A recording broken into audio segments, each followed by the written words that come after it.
My name is Average Joe, and I'm a proud geek with expertise in movies, superheroes, and animation. And my name is Dr. What, and I'm a total nerd, but you wouldn't know it if you met me. My expertise is in mathematics, history, of course medicine, and all things nerddom. Our mission is to bring nerd culture to the masses by putting it all under the microscope. Welcome to the Bat Jar Podcast.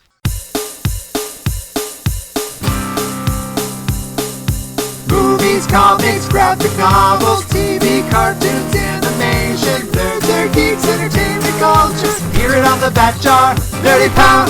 Nerds and geeks, come gather around the scene. Come and join us in the Bat Jar. Come and tune into Average Joe and his team. Lots of room here in the Bat Jar. When the newest nerdy news drops, these podcast pals put it under the scope.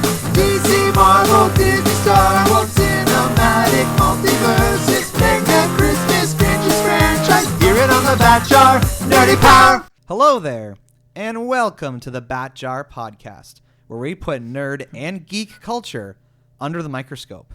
In response to the last episode we did on Harry Potter that did not feature any real Harry Potter experts, I have made sure to recruit a new guest for this episode who is decidedly more of a Harry Potter expert than I am, and I'm basing that mostly on the fact that he said he was triggered by our Wizarding World episode we did not too long ago.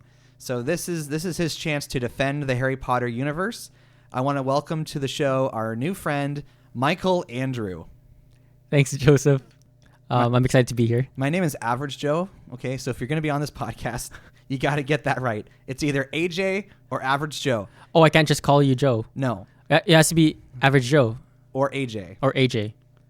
I like the sound of AJ. I'm going to go with AJ. Okay. Because, we're just starting here. I can kick you out and we can, not have an episode this week if you can't get on board with how we refer to each other on this place. I was about to say I'm triggered, but understandable. All right.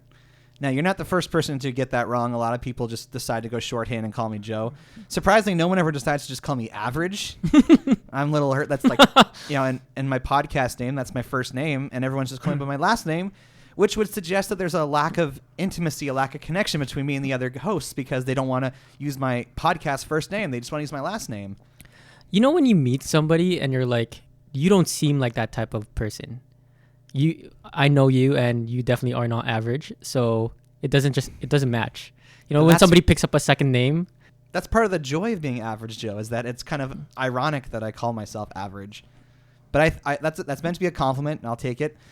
Alexandre, thank you very much for joining us today. Thanks for having me here. And yes, I was triggered by the last one.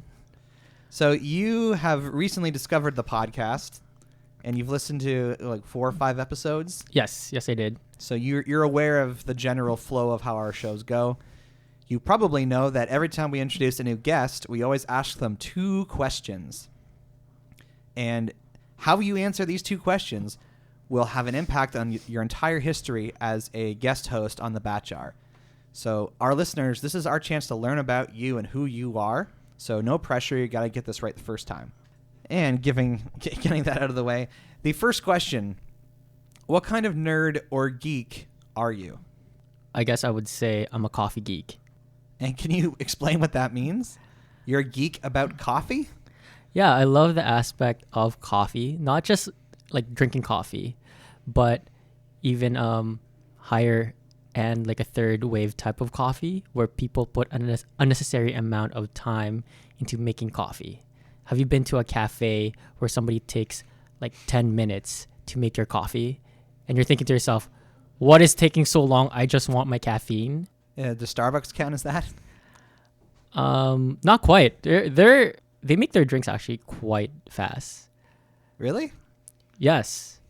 If you go to I don't know if you have a local cafe it seems like a bunch of people are just coffee snobs there. That's the type of coffee I'm talking about when I say coffee geek. Okay. And as our show chooses to define nerds and geeks, I kind of explained this for you earlier. I would agree. You are indeed a coffee geek because you invite other people into the experience of coffee. You have a coffee machine which is more advanced than any piece of cooking, more advanced than any cooking appliance I own. And you've invited me over to your home a couple times now just for the sake of trying your coffee.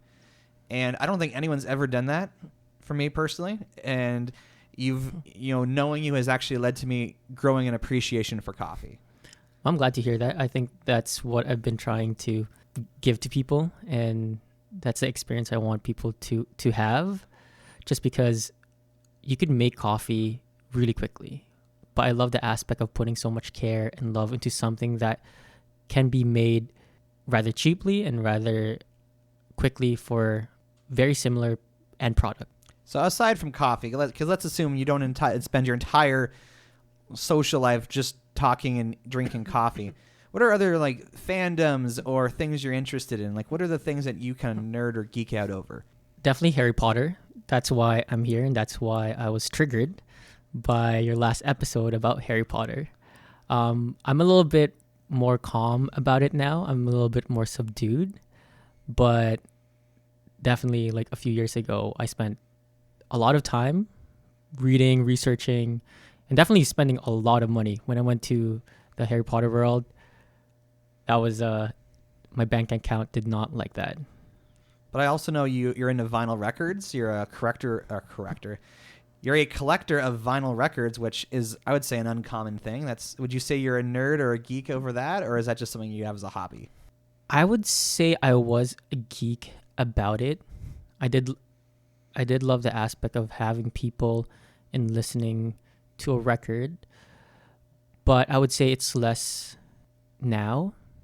Also because vinyls are extremely expensive and the community is a little bit divisive. Really? Some people are very aggressive about like audio quality versus like what you could have for streaming sites. The comparison is a little bit extreme, so I tend to not be too much of a geek in regards to vinyl. So would you say that's an area where you're a nerd, where it's kind of a more solitary interest and you're just collecting for your own sake and not really like sharing it with other people? I guess so. Now that you pointed that out, I guess I would consider myself more of a nerd. A lot of people are listening to it now. Also, we don't have a TV at the house currently, so that's our way of entertaining people. So I'm in the middle. It's hard to explain the situation right now. All right, so what kind of nerd or geek would you want to be? Are there fandoms, franchises, art forms that you have not currently invested time in that you are interested in investing time in? Or maybe the things that you are passionate about, maybe that you'd like to be more passionate about those things? I'm currently searching for one right now. I do like collecting things. That's why I have a vinyl collection. I also have a teacup collection, but I don't think that that's necessarily geeky or nerdy. I don't even know what category that falls under. But if anybody has a suggestion, especially for something similar to Harry Potter or a fandom like that, I would love some suggestions for that. I would love to get into more things. I mean, I know you like anime, but is that something you want to spend more time on, or are you happy with whatever time you choose to invest in it already? I spend way too much time on that already. So then how come you didn't mention that when you were talking about what kind of nerd or geek you are? Do you not consider yourself a nerd or geek for anime? I consume so much anime that I actually don't remember a lot of the titles or or the name of the characters. And every time we have conversations about anime, I keep forgetting about which ones. Like when you comment a name, I think to myself, who is that? Right, because I think I was talking about like the Rising of the Shield Hero, and you didn't recognize it by the title. But then when I like played the theme song for you, you were like, "Oh yeah, I've seen that." Yeah, I actually watched that as it was being released. So I was watching that on a weekly basis. I usually watch anime on a weekly basis rather than when all of it is out. So it's also hard for me to remember it. There's like 6 animes at a time that comes out, and I usually watch it. Oh yeah, I mean, people know we've talked on the show before about how anime is produced on a seasonal basis. So like 4 times a year, new shows are starting or coming back for another season. So yeah, once you get caught in that cycle of seasonal anime, you just it's hard to get out of it. I know there's at least 4 different shows that I'm kind of following this season. Some of them are shows that are like getting a new season, like My Hero Academia, and then there's other shows that's like their first time getting a TV show version. So it's like, okay, cool, whatever. And I think it's also depending on what's the norm of anime, like what type of genre that's currently popular. So I do have seasons where I have years actually where I wouldn't watch any anime, and then for some reason I'll get back into it again. So I wouldn't say that this would be a consistent thing. I've been watching anime for the past 2 years maybe, but before that, I think I had a break of another 2 years of not watching anime. Wow, that's impressive. Going cold. I don't know if I could go cold turkey like that, but I think that's enough information. I think the people at home will have at least some insight into who you are, Michael Andrew. So let's get into talking about Harry Potter. This is, of course, for anyone who maybe just started listening with episode 150, this is going to be the third episode fully dedicated to the Harry Potter franchise. Over a year ago, we did an episode on the Harry Potter book series, and in that show, we talked a lot about J.K. Rowling and her novels and what it took for her to get the novels going, and what is it about the books that made them interesting and what made the series interesting and the impact it's had as a franchise. We talked about the movies a little bit in there, but we didn't go too deep into the movies. And then, as was alluded to already, earlier this year, we did an episode on the wizarding world of Harry Potter, kind of not necessarily talking about the plots of the specific books and movies, but just the world in which those plots occur and getting into some of the plot holes / things that I just didn't understand and kind of providing a bit of a critique for them. I was triggered by that.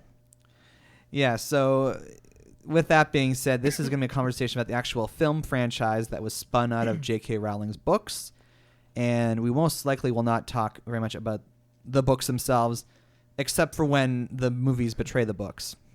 Because, as it turns out, that happened a lot over the course of the film franchise. But before we actually get talking about the movies, Michael Andrew, this is your chance to kind of share with the listeners how you got into Harry Potter. Thanks, Average.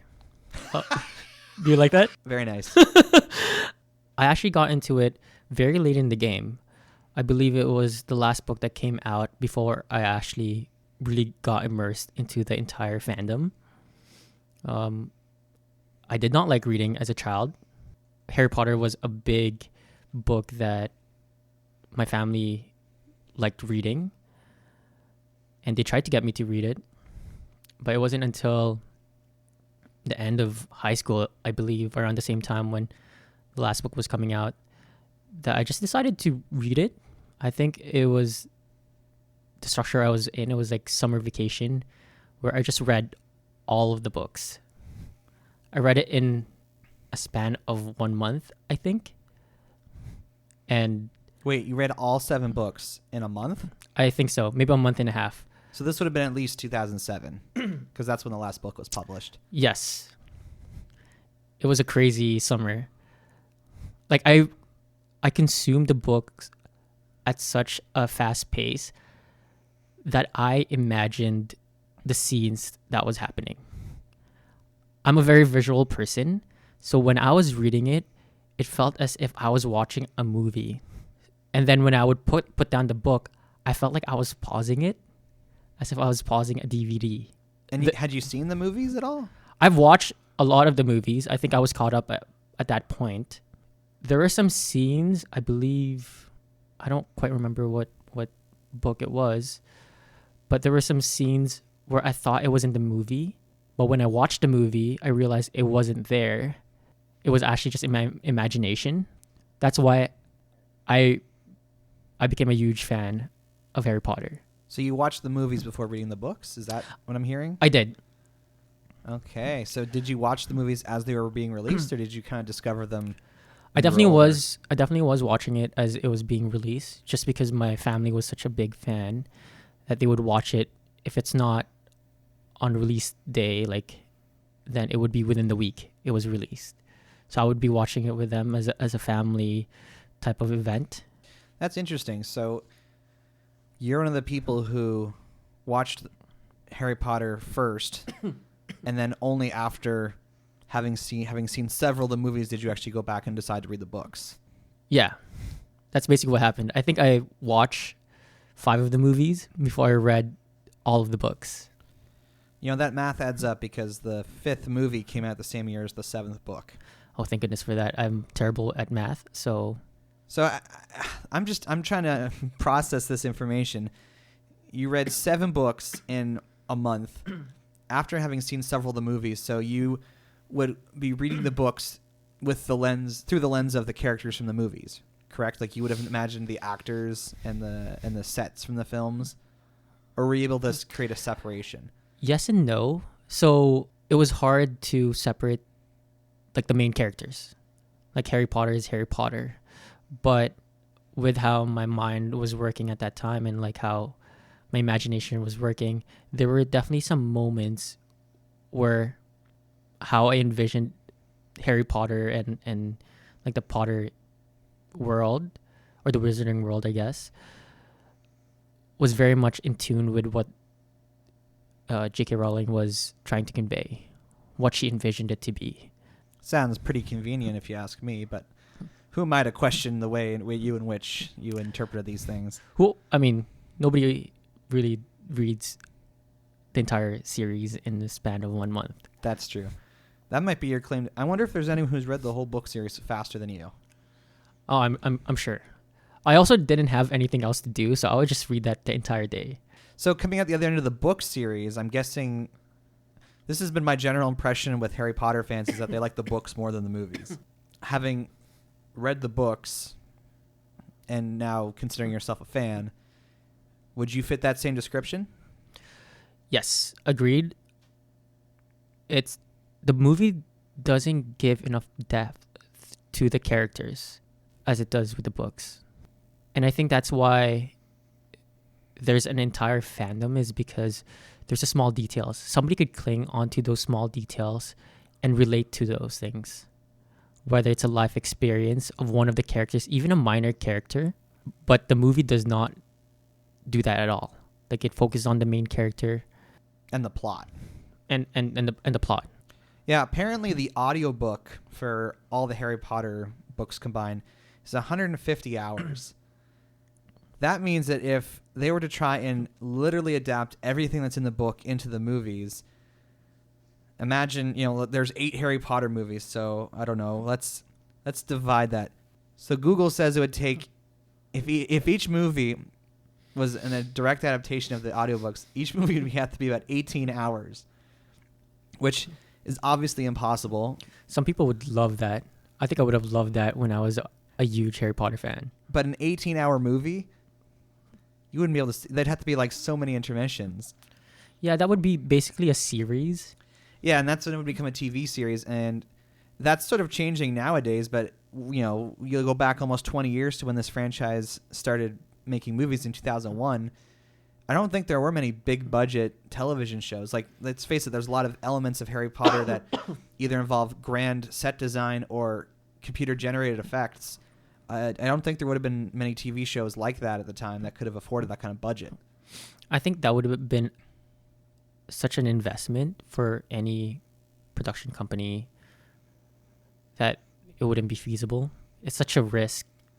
I wouldn't be surprised if that happens sometime soon, though, especially with how long it's been since the last movie, or since the release of the books, I guess.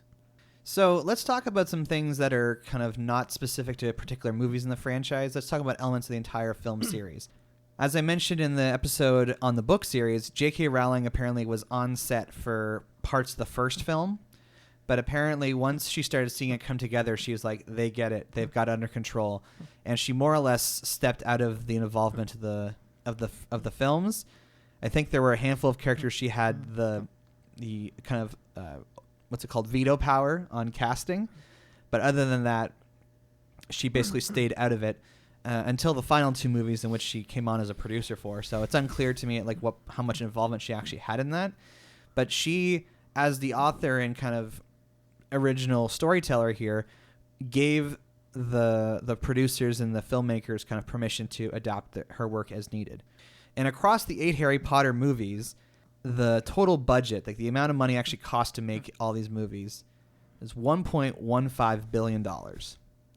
And the general rule of thumb in the movie business is that whatever your budget is, your production budget, which means like the cost of hiring the actors, getting the sets, filming everything, doing the computer effects. You should double that number to go towards marketing and advertising.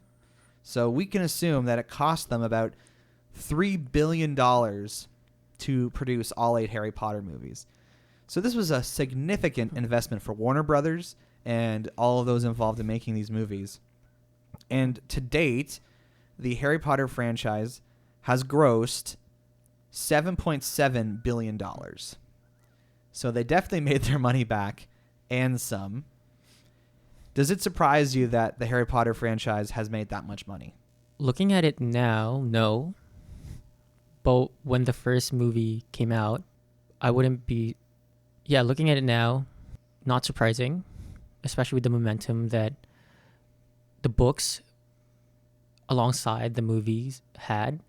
But if you look at just the initial investment, the first movie, The Philosopher's Stone or The Sorcerer's Stone, I guess, and I don't think it would have been that big of a risk to have, especially with the momentum of the books by itself. I think this if you average it out, each of these movies made a lot of money, and these are worldwide grosses. And looking at the numbers here, of the 8 movies, 2 of them actually finished number 1 for their whole year, and 3 of them finished number 1 in the global box office for the year they came out. Wow. So one thing that I noticed as a kid is that it was probably the most successful, the biggest thing that I was interested in that wasn't about Americans. It was actually something that was like an import from another country. And if you exclude anime I watched as a kid without really knowing it was from Japan, Harry Potter was the only thing I watched that was obviously British or, something from another country. So it had this global element to it that a lot of the shows and movies I watched as a kid didn't have. Never really thought about it. That's actually an interesting perspective and interesting to see, especially with the dominance of American type of content. Another thing the Harry Potter movies are kind of praised for is the casting and the consistency of the actors across 8 movies. Because essentially from 2001 to 2011, it took them 10 years to complete this saga. And I don't think there's any other franchise like this that's kept their actors consistent throughout that many movies.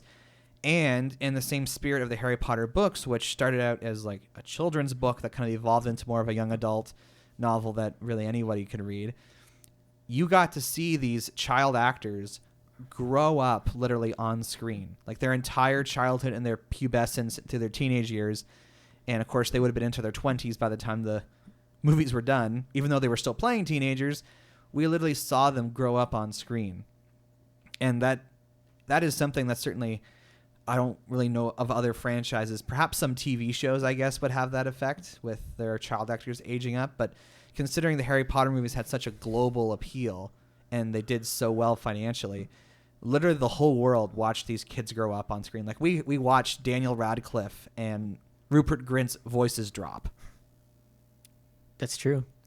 I'm still amazed by it, similar to you, that either they casted so well with everything in mind, not just the individual actors, but also for them to grow into their roles. Because from my perspective and as a fan, it seemed like they were a natural fit. 10 years going down the line, they just fit their characters. And I think there's from what I understand, there's elements of the casting in the movies people don't like. For example, I think Daniel Radcliffe has the wrong eyes to be Harry Potter. Apparently they tried wearing contact lenses and they just wouldn't work. And yeah, I think he had issues with it, he couldn't see properly even with the contacts. And J.K. Rowling blessed that. They said, okay, that's fine. But from what I understand, Harry Potter as a teenager is supposed to be kind of gangly and tall and kind of skinny. I mean, who would have known that Daniel Radcliffe would grow up to be 5'7", to be a relatively short guy? They couldn't control that. I mean, you can't control how people grow as well. So I feel like that's one of the things where there's flexibility for movies to kind of let it go and not be bothered by it as much. I mean, with the technology as well, technically they could have made it seem like he was taller or perhaps more gangly, I guess. And with Emma Watson, from what I understand, like adult Hermione's supposed to be, like she's supposed to be pretty, but not as Hollywood pretty as Emma Watson ended up looking like in the later films. Like in the first film, she has like the messy hair and whatnot, and she's supposed to represent this like kind of like studious individual who wouldn't care to like do her hair a certain way. But as Emma Watson got older, she basically turned into a Hollywood character. Like she turned out to be very pretty. And I've heard some people complain about that element of how she doesn't really visually represent how Hermione is supposed to be in the books. Is that a fair complaint, or is that just people being nitpicky? It's true. I don't think it's a one-to-one type of a book to movie representation.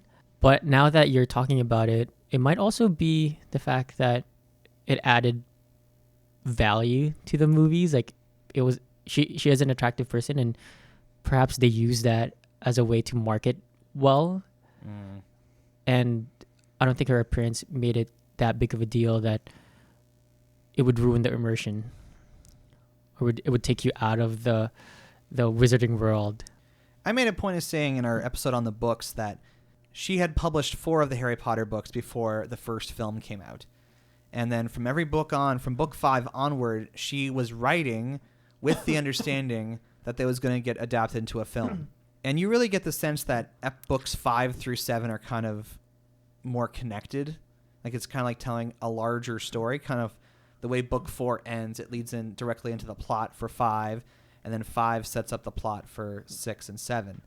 So you almost feel as though she wrote the 4 books. Like I know she had this intention of telling a 7-part story, but the way I observed things from the outside is that she wrote the final 3 books as if it was a trilogy, and she wrote it with the knowledge that they were going to be adapted into film. So I'm sure that must have influenced the way she wrote certain scenes, and knowing who the actors are going to be, writing the certain dialogue for the characters. Like there's no way she couldn't have been influenced by the reality that she was living in.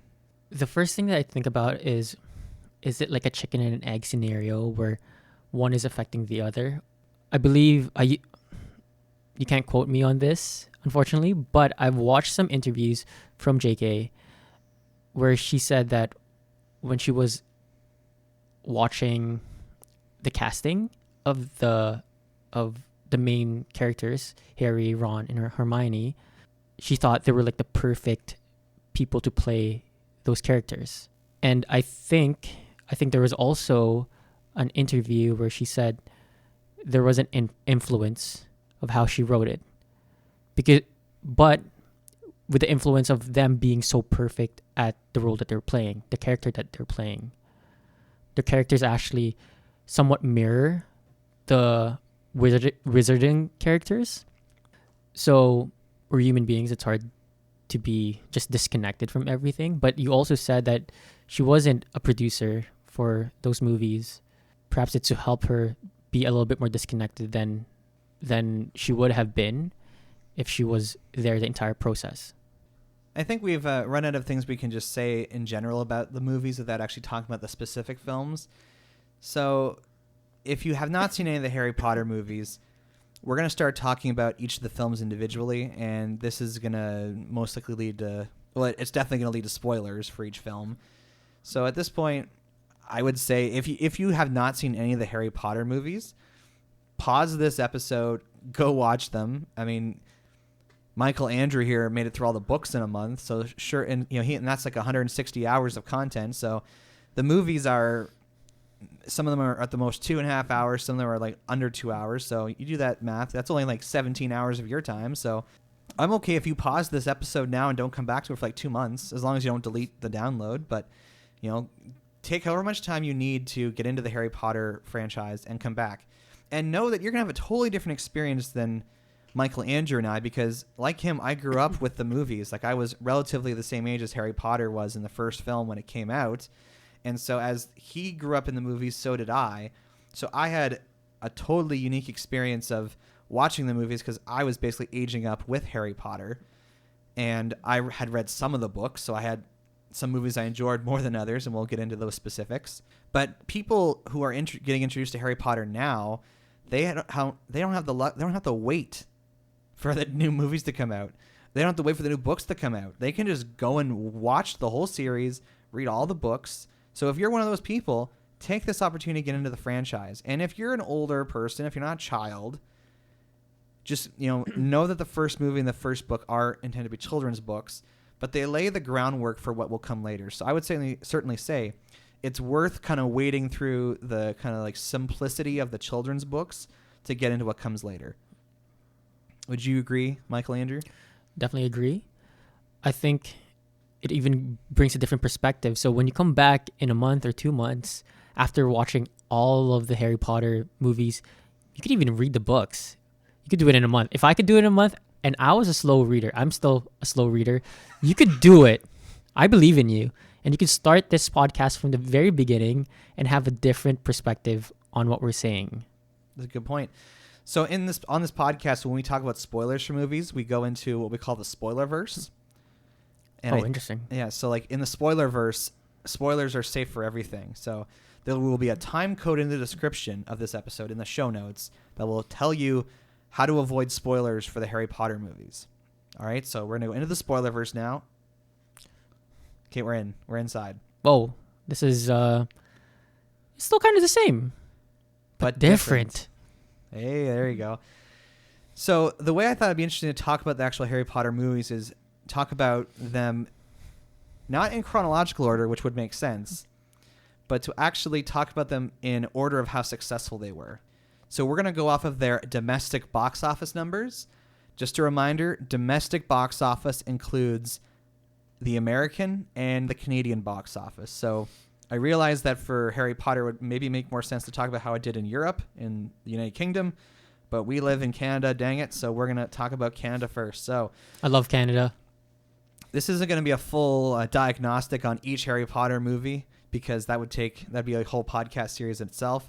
But here we go. We're going to at least spend a little bit of time talking about each of these films in the order they were released.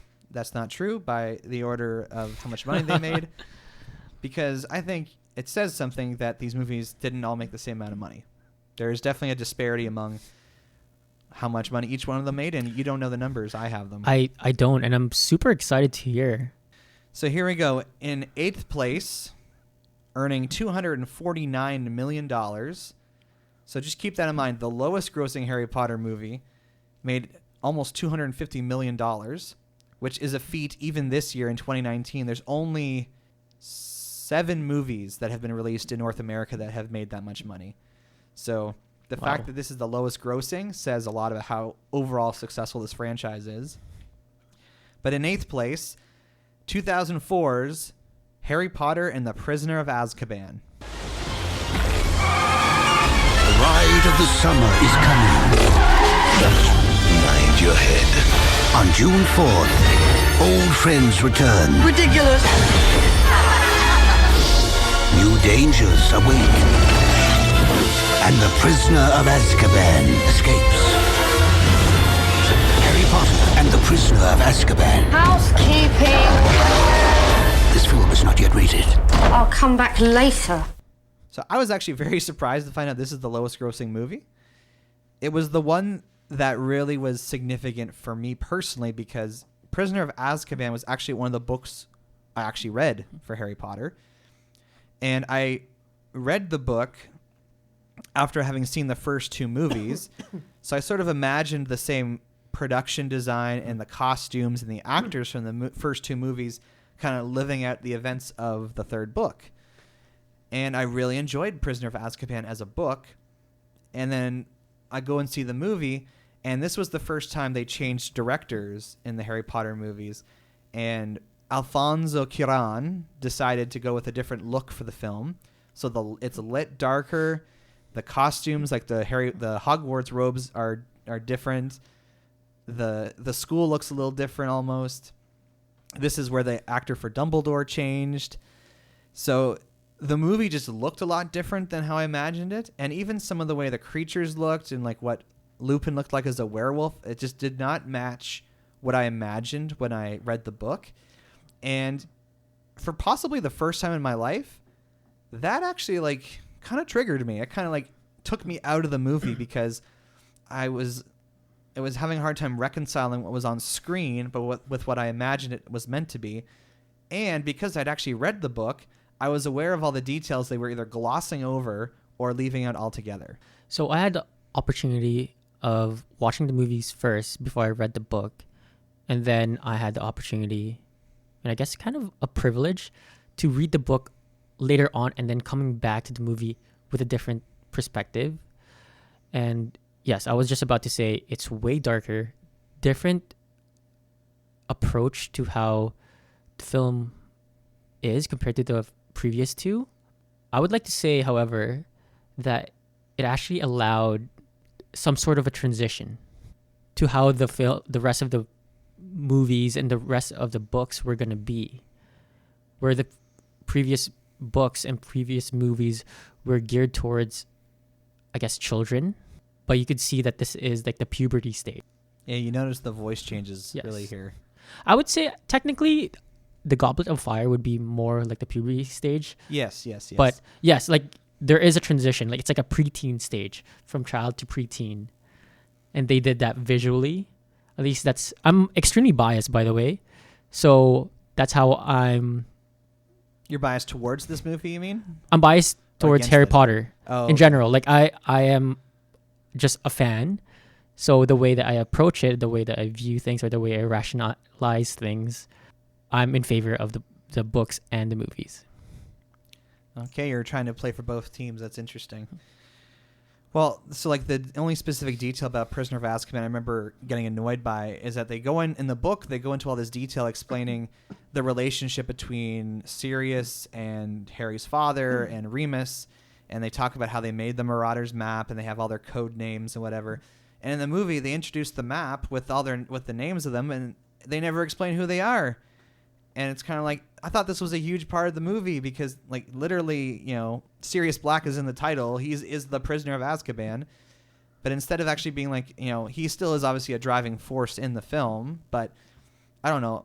That was just, for me, as somebody who had actually read the book, that was one of the details where, and I realized more of the movies did this later, but I was... Sorry, when you say that he was in the title, what do you mean by that? Well, isn't he the prisoner of Azkaban that's in the title of the movie? Oh, okay. I thought you meant that he was in the map. Oh, no. Well, he's in that too, isn't he?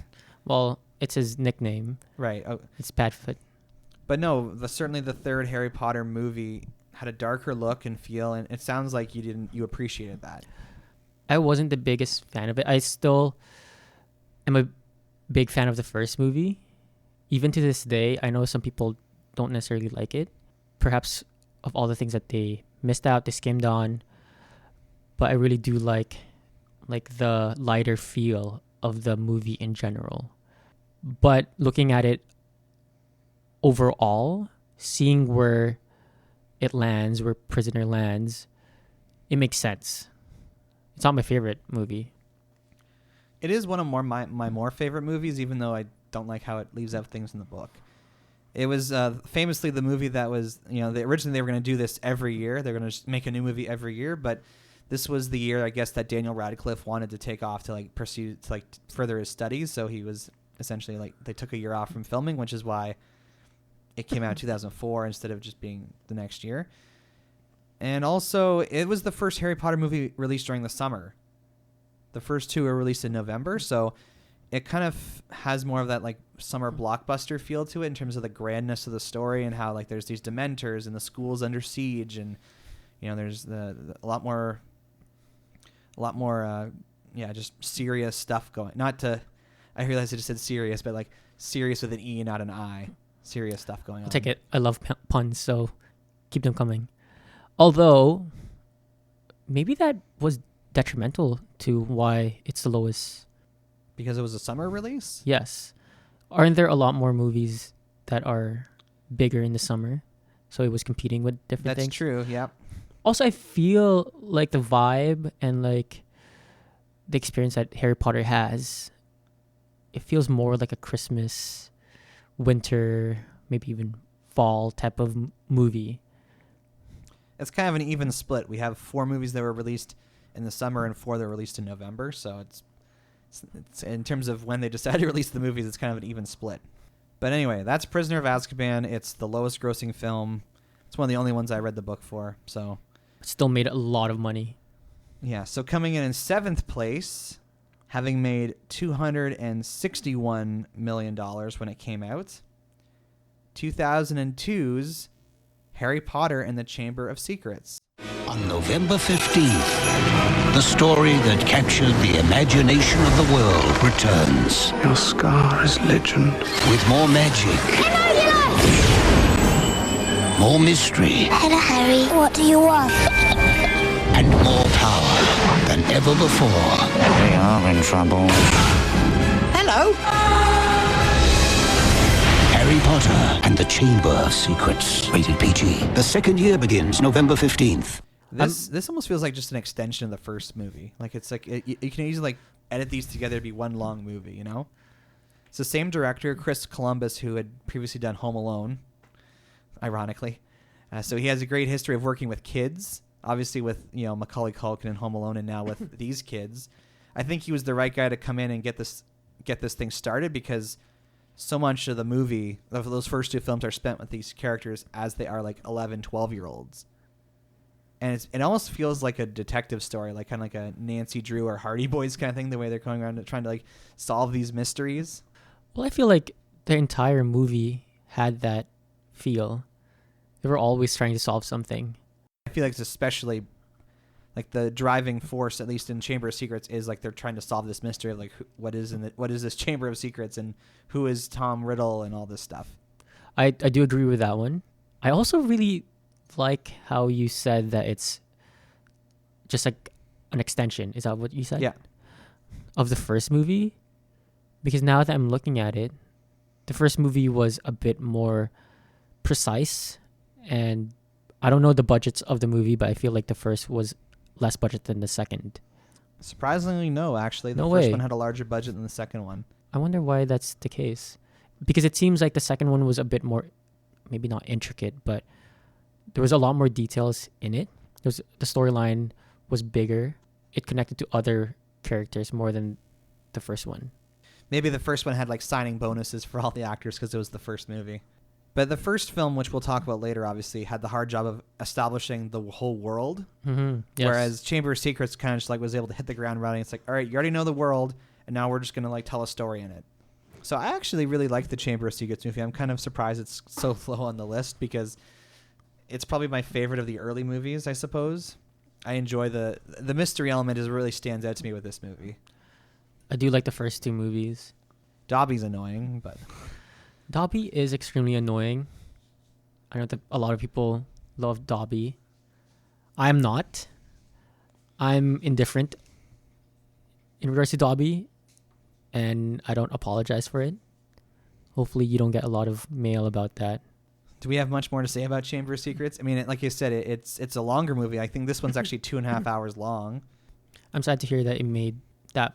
I mean, it still made a lot of money, but not as much as I thought it would. Yeah, and again, it literally came out almost a year to the date after the first film. Around that time, there were other franchises like Lord of the Rings that were kind of producing new movies every year, but I don't feel like that's the norm to like get a sequel to a huge hit movie exactly a year afterwards. Usually, it's at least 2 years, almost as if they just kept working on the second one after the first one ended. And probably because Chamber of Secrets feels so much like the first film, it made the change with Prisoner of Azkaban that much more jarring. Yeah, I think the different change, even in director, made it stand out significantly. But I also don't think that it would have made sense to have the same theme all across the movies. Well, let's just move along then. So coming in 6th place, making $290 million, 2005's Harry Potter and the Goblet of Fire. You are invited to a contest of champions. The Triwizard Tournament. To face great danger. Wicked. To test your courage. Excellent! In the most thrilling event of the year. Only one wins eternal glory. Harry Potter and the Goblet of Fire. You'll be glad you came. Trust me. This might trigger some people, but I think this is probably my least favorite movie. Why is that? I don't know what, like, I didn't even go and see it when it was released in theaters. I didn't see it for the first time until it was played at an event at my school. I don't know, maybe I had such a bad taste in my mouth after the third movie that I just was like, I don't care to go see this. You said an event at your school? What does that mean? Like, there was an occasion where we were staying at the school overnight. It was like a fundraiser for charity or something. And one of the events, they just were playing a teen movie in a classroom. A lot of the classrooms in my high school had like a TV kind of set up in the corner hanging from the ceiling. Oh, I see. For when the teachers would show us movies. And so we watched, that's how I remember watching Goblet of Fire for the first time. And thinking about it now, when I think I've only watched the movie one other time since then. So I was about to ask if you watched it since then. If from what I can remember, it feels like there's a lot of details that are a lot of elements that I just seemed like I was missing a lot of information somehow. It was very detail oriented in the book, and they took out some characters that was eventually needed later down the road.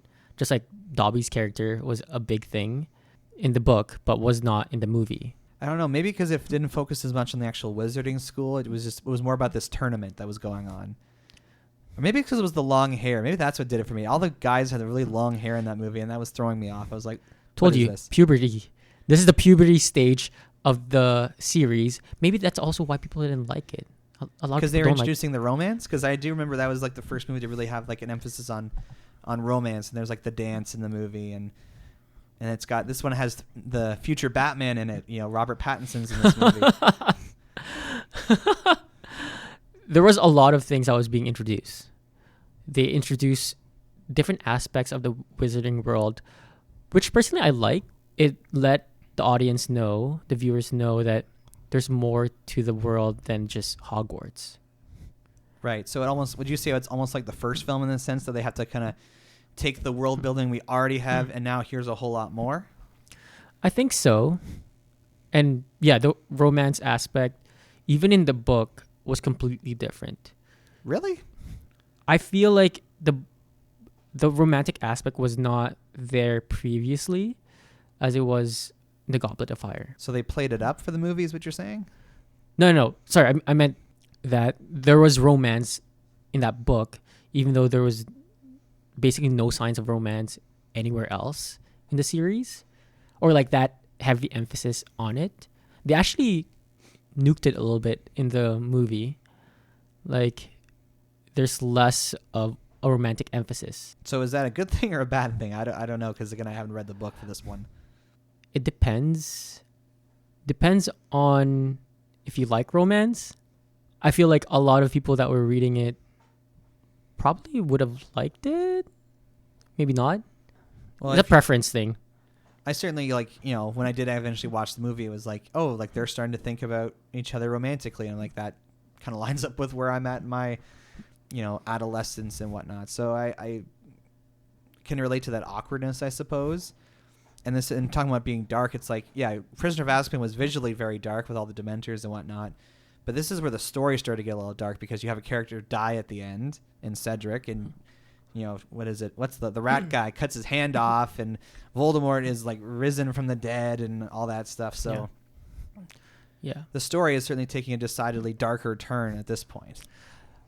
I do think that with Prisoner to Goblet to the Half-Blood Prince, because I know that the Half-Blood Prince had the heaviest emphasis over romance.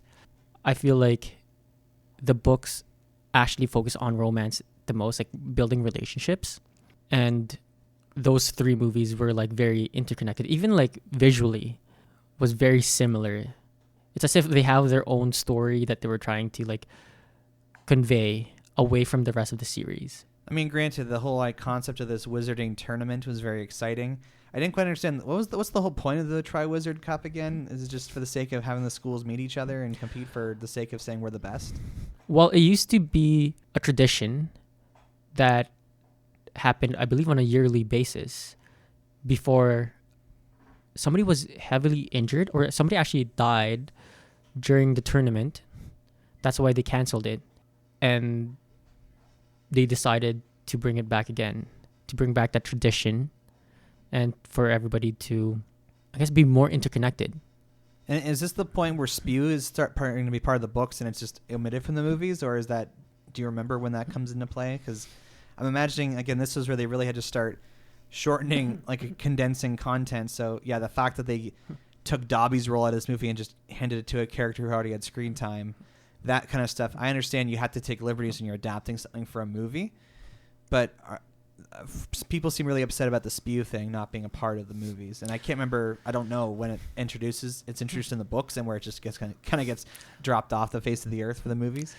So I must admit, I think it's in the Half-Blood Prince, but there's also the downside of reading the entire series in a month, where everything just seems to blend together. Oh, okay. But I do believe that it's in the Half-Blood Prince, because that was like a different storyline. Like it was a minor storyline. We could talk about that some other time, or for when we talk about the Half-Blood Prince. Well, Goblet of Fire. Too much hair.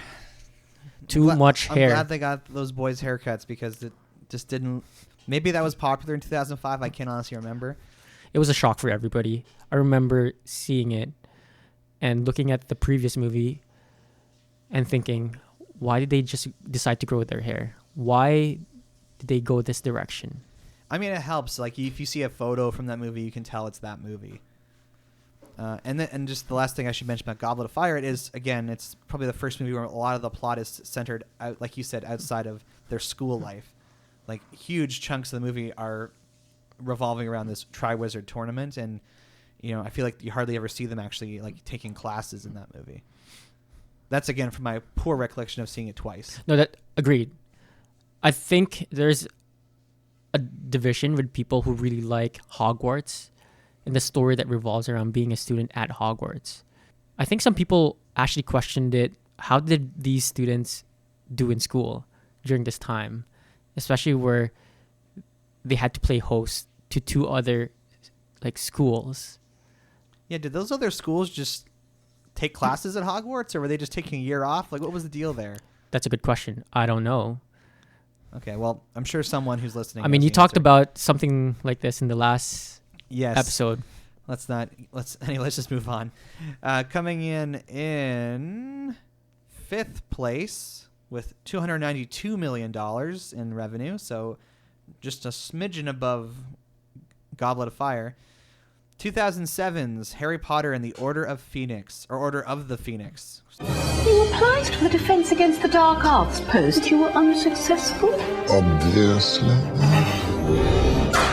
On July 13th, Need a teacher. the 5th year begins. Believe in yourself. I will have order! That's sort of exciting, isn't it? Stupid one, breaking the rules. Who are you and what have you done with Hermione Granger? Harry Potter and the Order of the Phoenix. Rated PG-13. In theaters in IMAX 3D, July 13th. So it's interesting they made a whole movie dedicated towards the X-Men character of Jean Grey, or the Phoenix. I was very surprised to see that kind of crossover, because at that time the X-Men were owned by Fox and not Disney. But even still, it was just really impressive they were able to make that work. Harry Potter is not by Disney, so it would not have worked regardless. That was my attempt to get a reaction. So I'm triggered by this. I'm triggered. I understand this is like one of the biggest Harry Potter books, but it's also one of the shortest movies. So that would suggest to me that they kind of really condensed a lot. And I'm sure this is going to be controversial, but I actually really love the Order of the Phoenix movie, because it plays at a clip. It moves at a fast pace, and the way that they kind of introduce like the 5th year owl tests, and they talk about Dolores Umbridge kind of taking over Hogwarts and how nobody believes that Voldemort's alive and everyone thinks Harry Potter is crazy. And they kind of start this like Dumbledore army, and like they start teaching them how to actually defend against the dark arts in secret.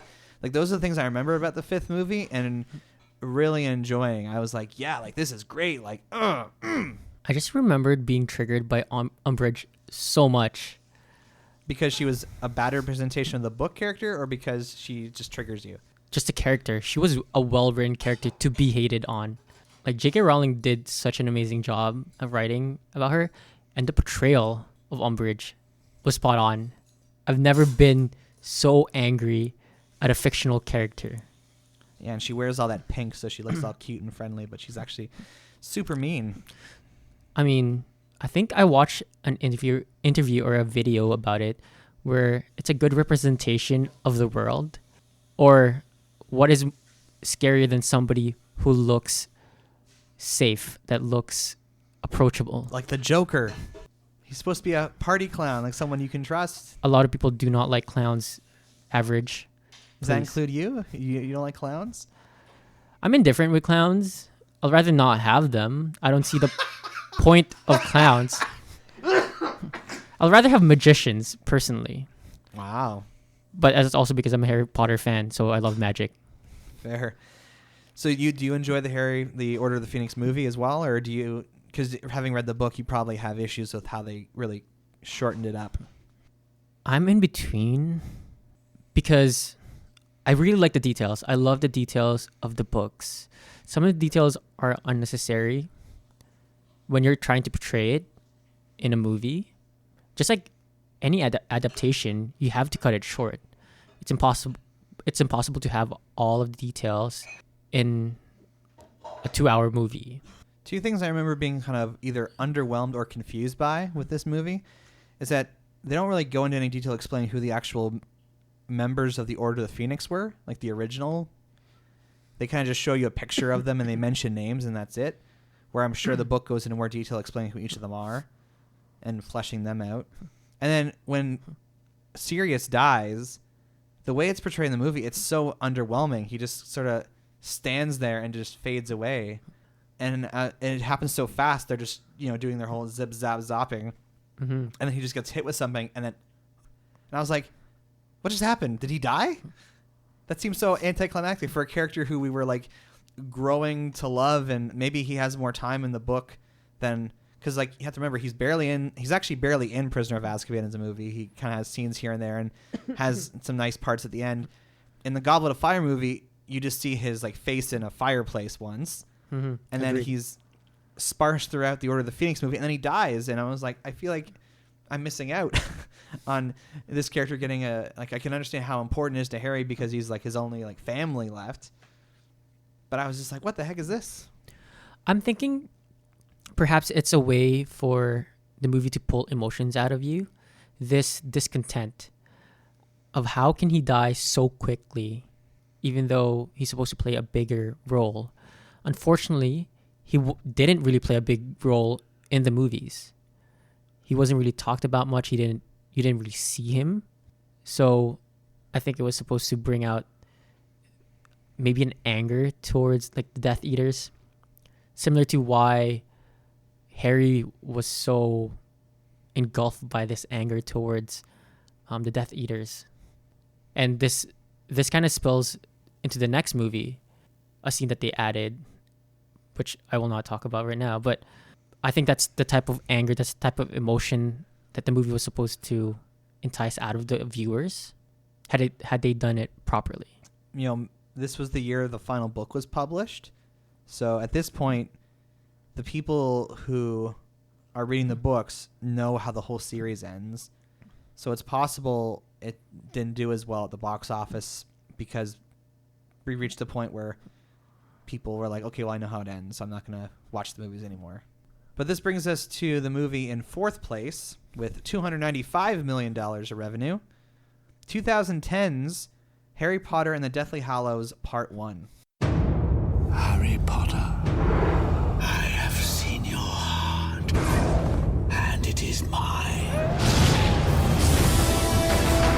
They're coming. You can't fight this war on your own. He's too strong. You don't stand a chance. Rated PG-13. In theaters in IMAX November 19th. Now, this movie came out at that time when everyone was basically splitting up their movies into 2 parts or 3 parts. So, like, they turned The Hobbit into 3 movies. The final Twilight movie was split into 2 parts. The final Hunger Games movie was split up into 2 parts. And when they announced it for this, too, I was like, this feels like such a money grab. Agreed. I guess listeners can't see this, but I'm shaking my head so much because I was also disappointed by it. at the same time, I get it. There's so much content. If they were going to do that, they should have done that with the other movies as well. I was going to say, well, like it seems, I'm pretty sure Deathly Hallows is a shorter book than either Half-Blood or Order of Phoenix. So the fact that they dedicate more screen time to that book than the other two, it just seems like not a good idea. Agreed.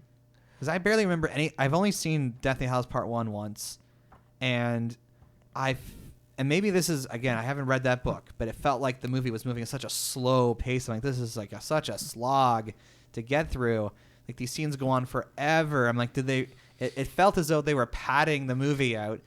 It's like, we got to make sure this movie's 2 parts, so let's try and like slow everything up in the first part as possible. I think it was more on the same pace as the book, actually. So we were just so used to such a fast pace from the previous movies because they were trying to condense so much action in one movie for a book that's fairly massive. So comparatively, it is slow pace, but I feel like that's the natural pace. That's a pace that the entire series should have gone at. Had they actually taken the time and perhaps split some of the other movies into 2 parts. So that didn't bother you? The only thing that really bothered me was the wait time. You mean like the waiting between the 2 movies? Yes. Well, that was just clearly meant to like get you excited and have you spend more money. I did. I spent a lot of money, but I will say this is certainly, again, like you talk about the books aging up and becoming more serious. I feel like some of the finest acting that these young actors do is in this movie. There's certain scenes where like the main 3 characters are like arguing and fighting with each other. I was like, man, those acting chops are really showing up here. Like, it's very intense stuff. I think this is where real life parallels the movie and the characters, because as they're gaining experience in their, like the characters in the book and in the movie, the real life actors are also gaining experience. This is also when I think Daniel Radcliffe did Broadway, or like he did like a play. Rupert and Emma were doing movies as well during that time. So they're actually gaining experience, and that's where it's playing together. So I love where art imitates reality or reality imitates art type of thing. And I think that's why you're seeing that. And it's like the Deathly Hallows as a whole, you know, none of the characters even go back to Hogwarts. Like, as far as I know, they never actually graduate from there because they didn't even start their 7th year of school. So, and the 7th film, Hallows Part 1, really takes advantage of the fact that like there's this whole franchise that's been built. All these characters show up who have been previously introduced in movies, and like they just sort of assume that you know who everybody is and how things work. That's like, all right, this is movie number 7. Let's just go into the action. Like, I remember that moment where like all those characters, you know, disguise themselves as Harry Potter with the Polyjuice potion, and it's like, you already know what Polyjuice potion is. You already know who all these people are, and the ones you don't know who they are, you know, read the book. And they're able to just, you know, it's kind of like their version of like Avengers Infinity War. They're able to do stuff with a whole bunch of characters and not explain who anybody is because they've spent the time kind of building their franchise. And during that time, you could really see it. Even in ads, I remember the ads having no word about Harry Potter whatsoever. It just had the date. I don't know if you've seen that. So that's how they had a campaign for the movie. I think it's mostly for Deathly Hallows Part 2, where it was just like the date. And I think it says this is the end or something like that. But basically had no title, just a date, and people understood what it was. That's how big the fandom kind of grew. And even people who were not part of the fandom just understood just because of like the talks in the periphery. So coming in 3rd place with $301 million, 2009's Harry Potter and the Half-Blood Prince. On July 15th, the darkest hour. This is a different kind of magic. Is upon us all. This time, I cannot hope to destroy it alone. Partis Temples! You are the chosen one, Harry. You must not fail.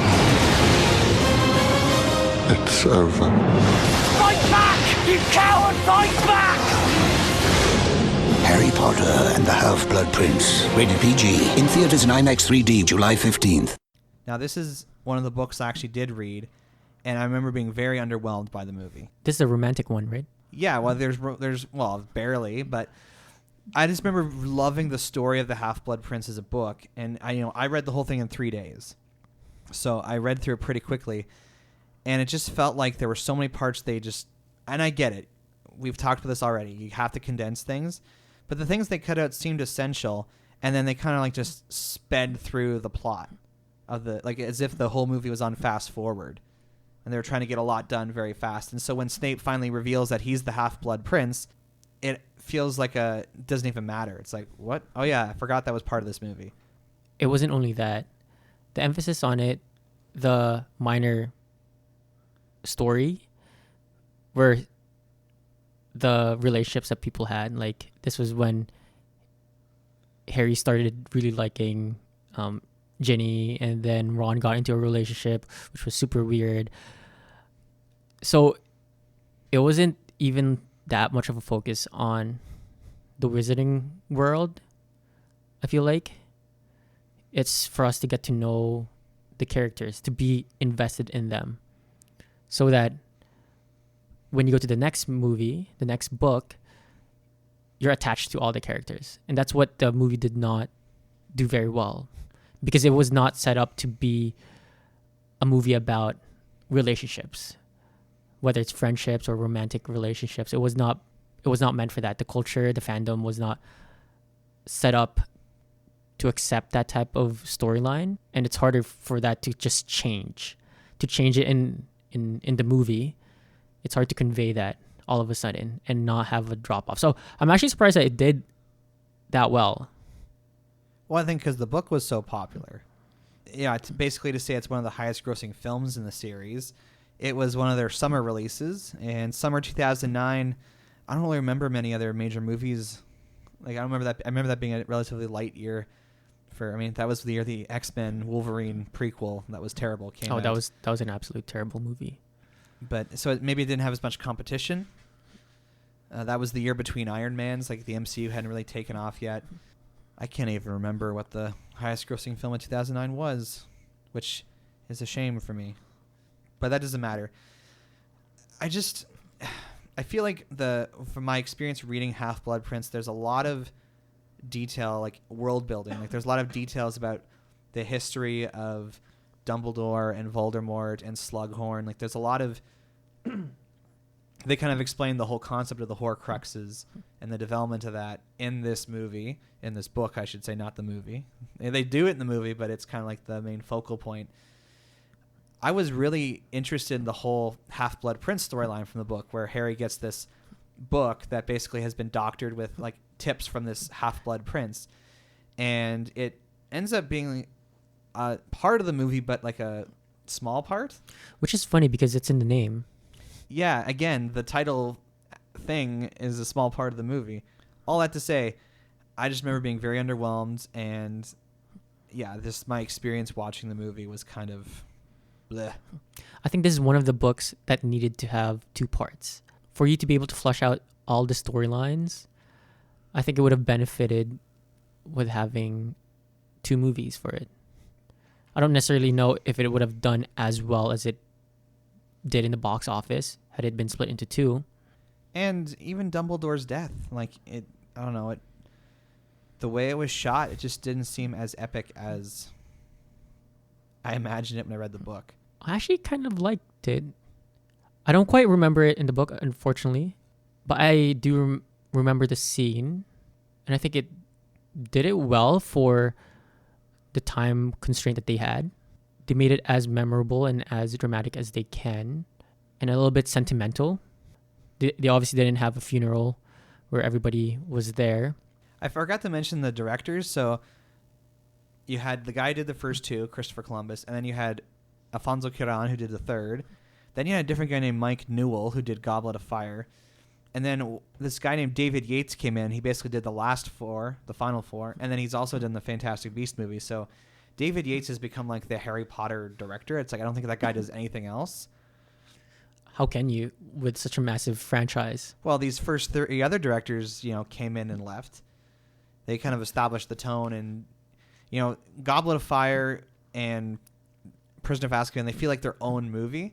But and again, maybe it's because I haven't watched them enough times, but when I think about Order of the Phoenix, Half-Blood Prince, and The Deathly Hallows, they all kind of like blend together as like one big movie. And maybe that's because there was one guy behind the camera for all those films, kind of like leading it his way and his style and his look. Maybe it's because previous to that, you could get away with having almost an individual movie, an individual storyline, even an individual style. But when you're wrapping up an entire series, such a massive series, you really need one person at the helm to be able to tie it up. And I think it also relates to like the fact that I actually read the book for Half-Blood Prince. So when I'm watching the movie, I'm like, oh, it's this part. It's time for this part. Wait, it's not there. Wait, what? Moving on. So my blissful ignorance I had for the other movies wasn't there because I'd actually read the book. No, as a fan, that's exactly what I did. I think everybody did that. I remember talking about what they missed after the movie. So I would go, especially after I read all of the books, I would watch all the midnight screenings of all the movies, and that's what everybody would talk about. But as biased as I am, I still like it. Perhaps my perspective on the movies are a little bit clouded. Like I can't see all of the things that's missing or how good it could really be had they incorporated different details. I'm still a fan of it being a movie. Coming in second place with $317 million, 2001's Harry Potter and the Philosopher or Sorcerer's Stone. It's coming. The phenomenon that began the international best-selling book has become... You're a wizard, Harry. ...one of the most anticipated motion picture events of the year.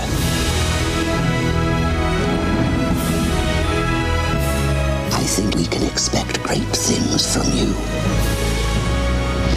Harry Potter and the Sorcerer's Stone, rated PG, starts November 16th. Still dumb that they had to change the name for the American audience.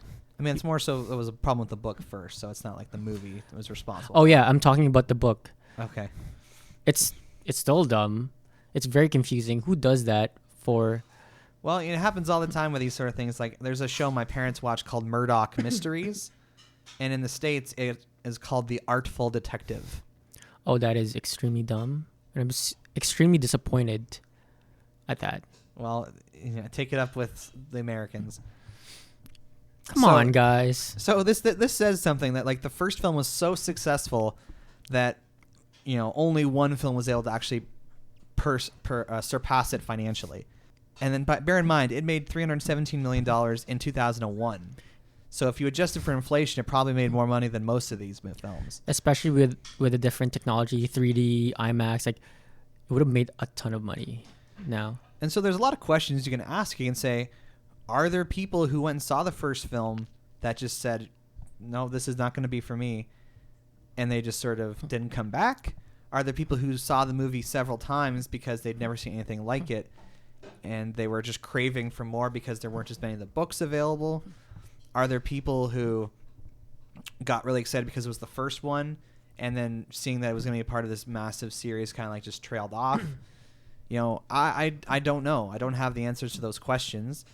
But in terms of an introduction to the world and the story and the life of Hogwarts, like, there's a lot of information they have to kind of cram into this film. And it's hard to have a movie where all your lead characters are children, because child actors are generally not as good of actors as adults are. They're just not. It's harder for them to remember lines and to convincingly portray emotions. And this is where I think Christopher Columbus as a director really benefited the movies, because he, not just with Home Alone, with other movies he's done, has found a way to, like, I don't know, connect with children and get the performances he needs out of them. And this first film is especially it gets into all the wish fulfillment of imagining, oh, if I could just get up and leave my ordinary life and go somewhere where I'm famous and everyone knows who I am and that I'm rich and people think and there's like this whole story built up around me, like it's every kid's dream to be someone more important than they are. I totally agree. I think that's what really brought me in, and it's a first book. That's why I still love it to this day. That's still a movie that I watch, and it has everything you could really hope for, especially as a kid and even as an adult. But talking about the movie, I do think the hype just behind the series before the movie release was a big factor to its success. Like, it was a massive series that led to a movie. So I think that's why it did so well even to this day. And just like any series, it's difficult to have a sustained success, even though the entire series basically is a massive success. Maybe not comparable to the first one, but successful nonetheless. I think there's something to be said too, that there's a rewatchability to this first film. It doesn't feel like an episode of a TV show in the same way that a lot of the kind of in-between movies would feel, because it starts at the beginning. You can just come into it as it is and enjoy it for what it is. Whereas, it's kind of hard to just jump in and watch Order of the Phoenix or Goblet of Fire, because they're kind of like I said, they're that person in the relay that are in the middle that are kind of, connecting the beginning and the end. And even though this is definitely the most child-friendly film, there's kind of like a whimsical quality to it that I kind of enjoy. Yes, and you've said this like a few minutes ago, but it is made as if it's a standalone film. That's also why it's so repeatable. Like, I watch it every Christmas basically, because it does have a Christmas scene. It does happen. Like, he does stay. And they say Happy Christmas because they're in Britain, where they say Happy Christmas instead of. Also, Merry. they're adorable. Like, British children are adorable. It might just be the accent. I'm sure it's not just me. So maybe I'm also biased to how poor of an actor they are. Maybe they are poor actors. I just can't see past how adorable their accents are. Yeah, and this one, like Chamber of Secrets, really kind of feels like a Hardy Boy, Nancy Drew mystery, because they're trying to solve this mystery around the Philosopher's Stone and what's the dog guarding and all that. And that becomes like a gateway for you to like meet a lot of the characters and whatnot. So, yeah, I mean, we could spend a whole episode talking about how great the first movie is. It's a great movie. Great book. It's a fast book, so please read it. And maybe that's an unfair advantage the first film has over a lot of the other movies, that because the book is so short, that they can do a more or less faithful adaptation, not leave too much of the nuance out or add in scenes that create plot holes or whatever. So, first movie, one of the most successful. As it should be. And if you've been following along, you can pretty much guess what the number one movie is. So, making $381 million domestically when it came out in July 2011, Harry Potter and the Deathly Hallows Part 2. Harry Potter, you have allowed your friends to die for you rather than face me yourself. Join me. Come on! And confront your fate. Come on, Tom. Let's finish this the way we started it. Together! This film is not yet rated. In theaters and IMAX 3D, July 15th. So this is the highest grossing film by a significant margin. Okay, like, it made $130 million more than Prisoner of Azkaban, which is the lowest grossing film. And you can see how Deathly Hallows Part 1 kind of dipped in box office comparatively, because people were like, well, I'll just go see the second one. And I do remember the marketing for, the last film, basically emphasizing this is it. This is the final movie. And in the same way that, Avengers Endgame became the highest grossing film ever this year, because it was marketing itself as the end of their 10-year storyline. I think Deathly Hallows Part 1 is like the closest thing we can say is like a precursor to Endgame. Because even though Endgame was building off of multiple franchises, this event with Deathly Hallows Part 2 was really the first time that I can recall a franchise was building up towards a big conclusion like this. Yeah, even how people talked about it, and thank you for reminding me of what they actually said in the ads, where people just knew that this was something big, and a lot of people already read the books. They already know how it's going to end. even a quick Google search, you know exactly how it's going to end. But it's how those things are going to be portrayed.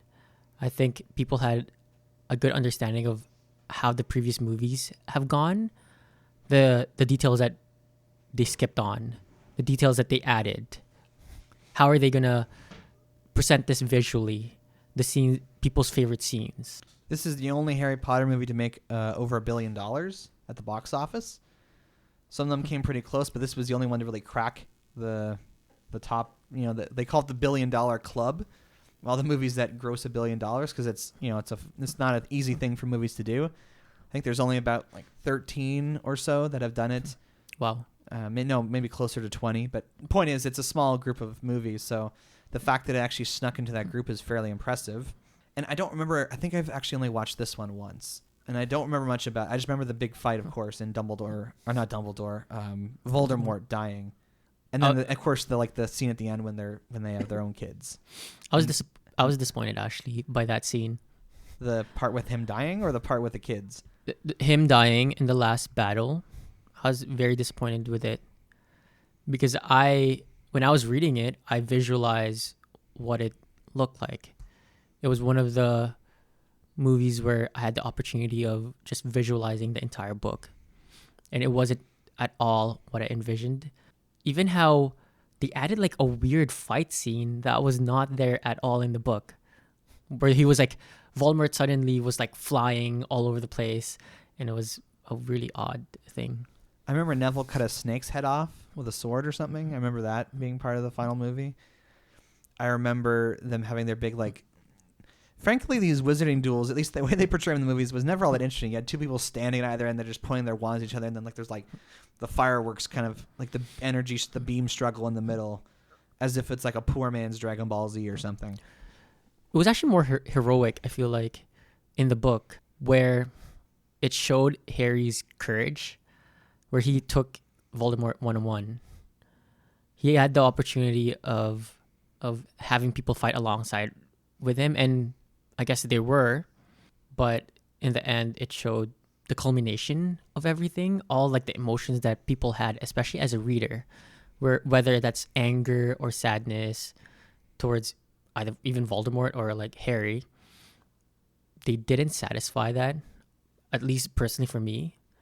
I wish they stuck more to the book, which I think would have been an easier thing to do compared to the visual effects that they wanted to add. And I guess a moment that bothers a lot of fans is when Harry breaks the Elder Wand in the movie. I was extremely triggered by that. It's so nonchalant how he just broke it. He just threw it away. First and foremost, his own wand was broken. In the book, he used the Elder Wand first to fix his own wand, because that's the only way that it could be fixed. He tried fixing it in different ways earlier on, and there was nothing powerful enough to fix his wand except for the Elder Wand. So does that mean in the movies he never does magic again? I guess he got a new wand, or he found a way to get it fixed, which based on the book, it was almost impossible to do. Because I liked that moment in the movie. I was this is great. He's rejecting this ultimate power and basically allowing nobody else to use it. In the book, he did. That's exactly what happened, but it had a better conclusion. It actually added a sentimentality to it, where he returned it back to Dumbledore's tomb, and he kept it there. So it brings it back to Dumbledore, and it showed that nobody ever challenged him again, especially for the wand, because he didn't die by battle. So nobody else got the wand from him. So the power died with him. And that epilogue at the train station, that was before they really had a good grasp on the de-aging technology, because it doesn't look very convincing on a lot of them. Not the de-aging, the aging. Yeah, the opposite. It really didn't. I also feel they didn't need to do it that much. I felt like they went a little bit overboard on it. 20 years is not that much. So you think they looked too old? A little bit. It definitely wasn't. The technology definitely wasn't there. I mean, overall, the visual effects of the Harry Potter movies, if you go back to the original one, they're very dated for the time. There's a couple humans that look like Toy Story characters. But, as the movies go along, the effects get more and more impressive. So certainly at Deathly Hallows Part 2, they look their best because that was the final film. But I think they also got caught in the trap of using all that special effects because they had it, because the technology was there. When in reality, you didn't need to use all of it. And this scene with like Harry and like the white train station purgatory kind of thing, was that in the book or was that something they put in the movie? That was in the book. Okay, because that seemed kind of strange to me, and I was like, I don't know if this is from the book or not. But it was supposed to talk more about Voldemort and his life and his humanity, where he is. That's why the end where he died and he became like dust.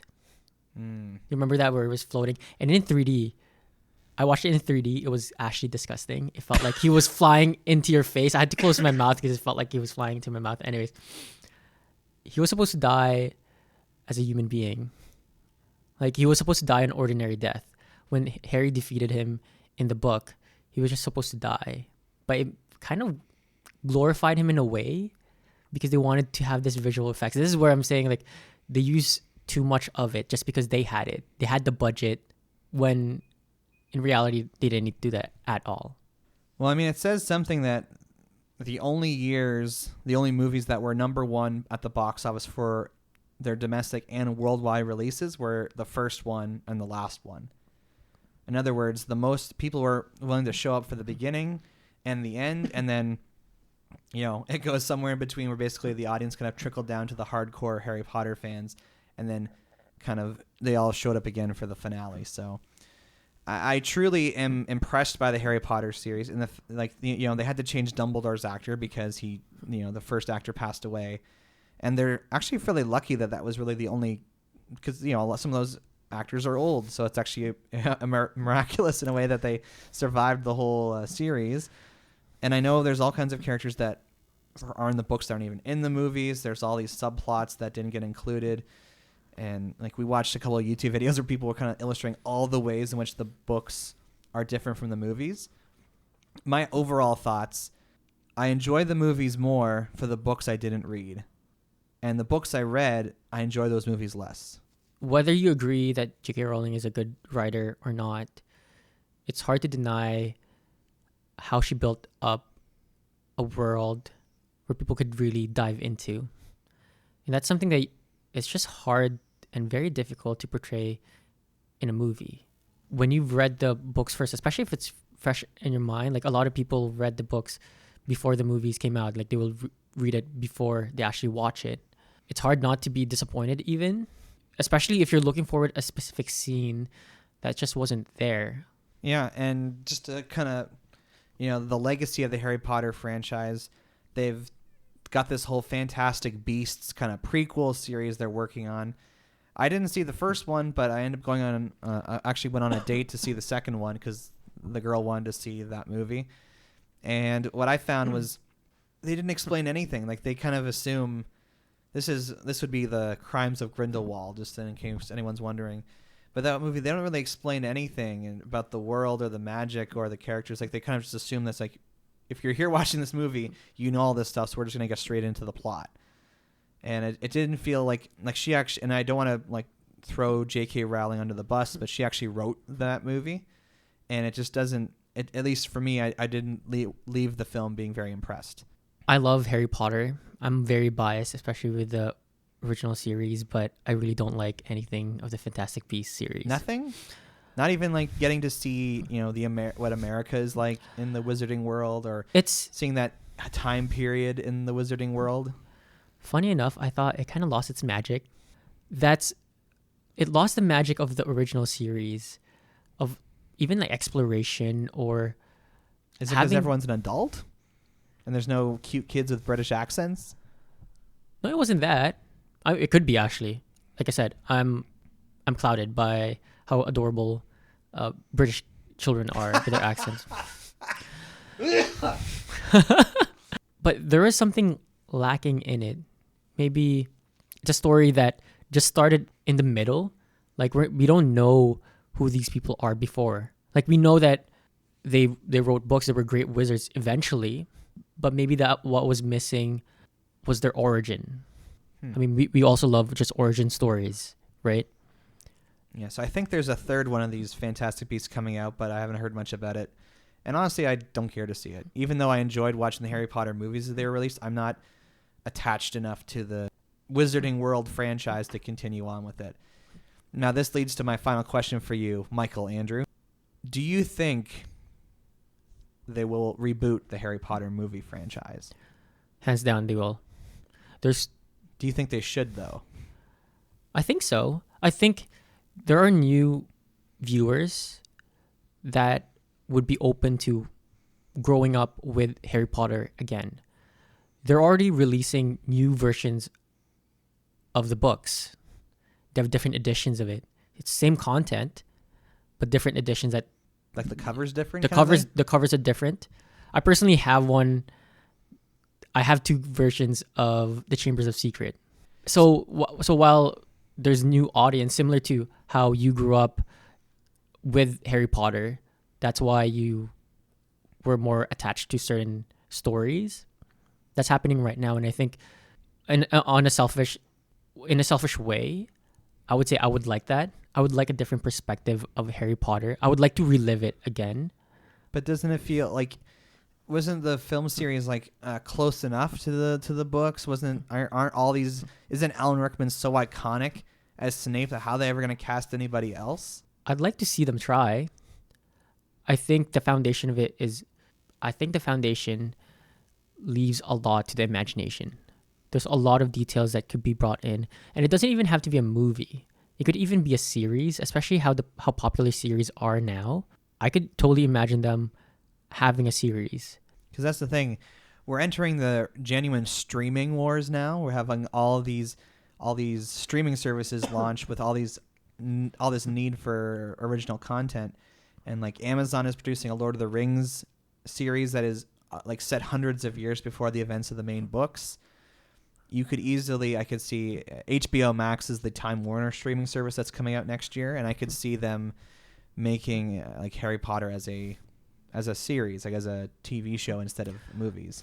I think so. Also, with technology being so advanced now compared to when the first movie was released, I don't even think it would cost all that much.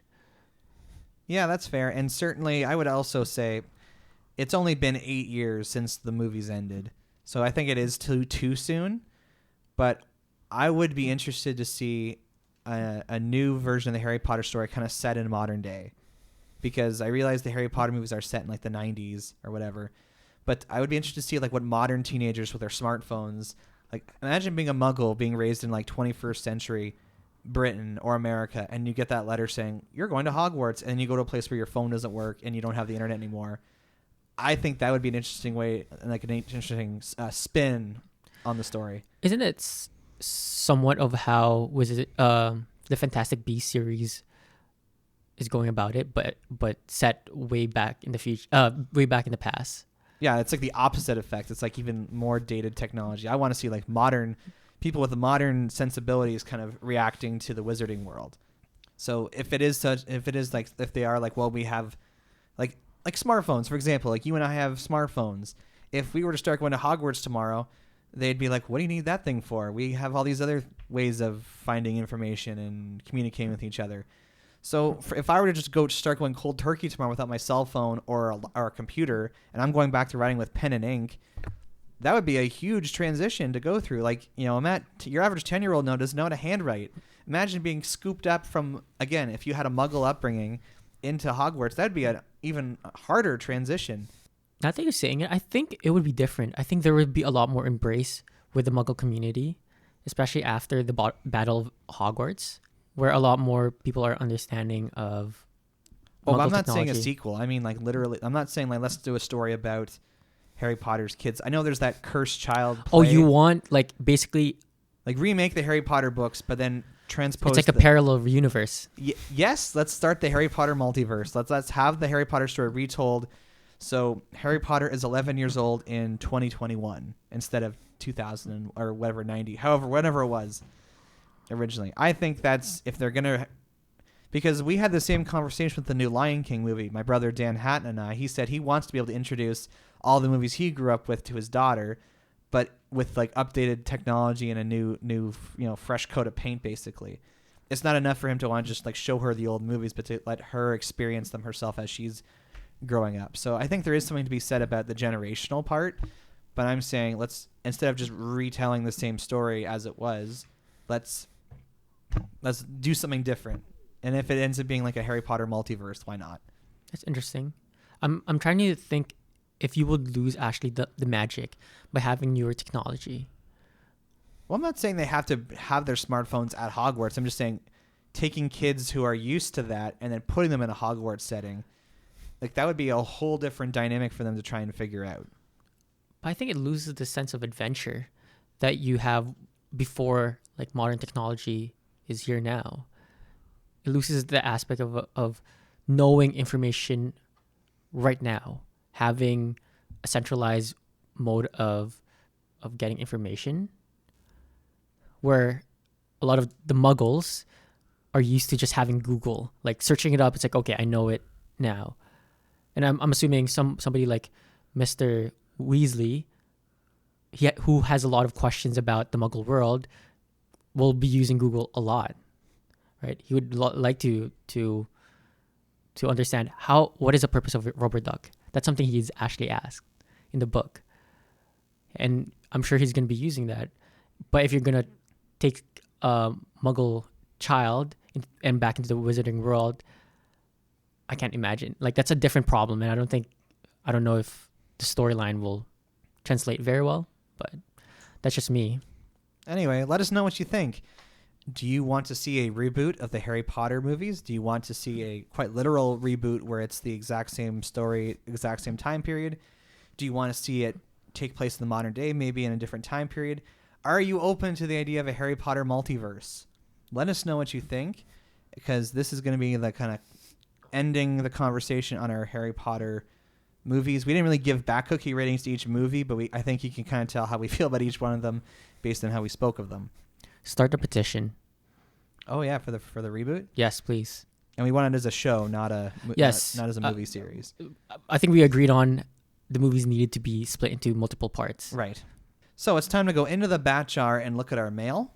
So we have a message here from Paul Rouleau. He sent this a while ago, but we haven't gotten around to it. So, Alexandre, if you can look at the last message he sent. Hi, Average Joe and Pixel Patch. When the heck is Asian John coming back? Alexandre, are you familiar with Asian John? I am.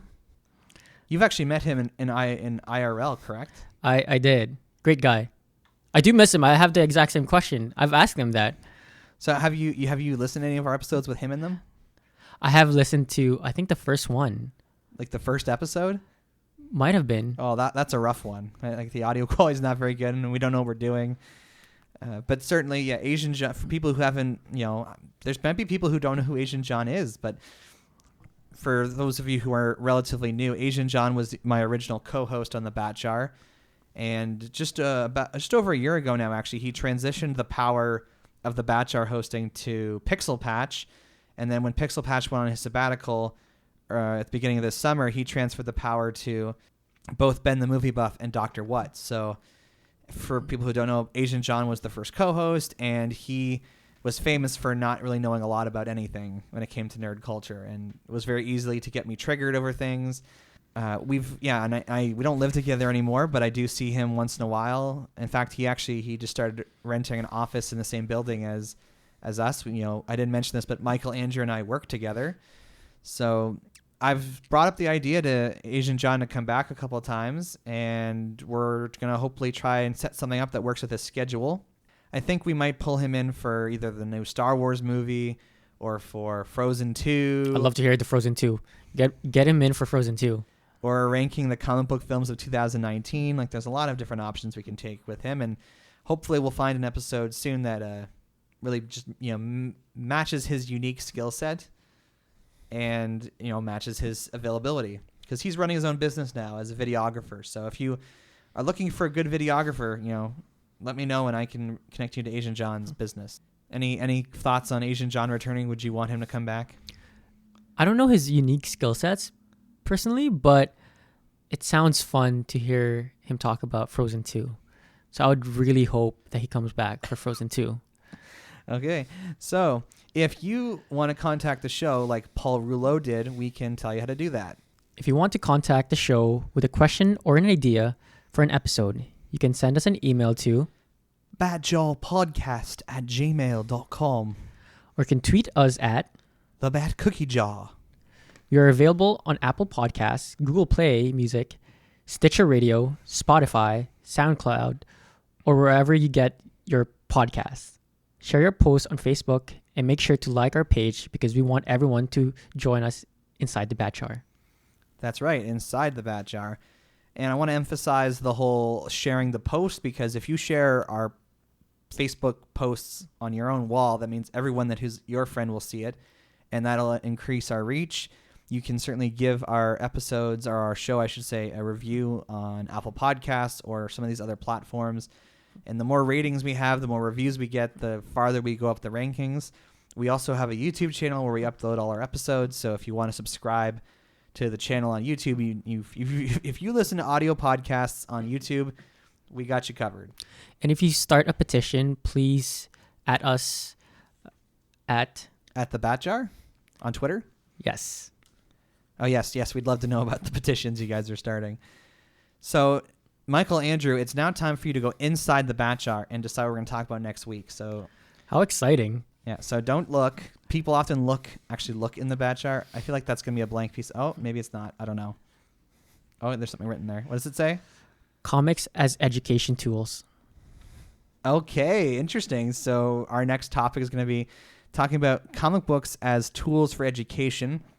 This was a topic that was submitted by a listener, and I think what she was thinking about was using them as tools for education for children. That's going to be exciting. You don't sound all that excited. Are you sure? I don't know how it's going to go, but I'm a little skeptical. Wow. I'm biased. I only like Harry Potter, basically. You just said you were excited, and now you're like, I don't know how it's going to go. That's like no, I'm excited for whether it's a really great episode or it burns to ground. I'm excited to see like the extremes. Okay. I will enjoy it. I will enjoy it if it's really great or really bad. Okay. Now, I should add a caveat here. We might end up deciding to do an episode on the new Terminator movie instead, so this will get delayed if we decide to do Terminator. So next week will either be Terminator Dark Fate, or it'll be comic books as education tools. And it's time to wrap up. We're actually running really long this week, but Harry Potter is a big deal. So Michael, Andrew, thank you very much for being on the show today. Thanks for having me. And listeners of the Bat Jar, if you liked Michael Andrew, please let us know, and we'll make sure to invite him back for talking about coffee or vinyl records, or maybe not vinyl records because people get triggered easily by that. Coffee, yes. Maybe anime if it's a show that he likes. Yes. Come back to the Bat Jar podcast next week when we talk about either Terminator or comic books, one of those two things. And until that time, I'm Average Joe. And I'm Michael Andrew. Catch you on the flip side. Flat whites are basically cappuccinos on a diet.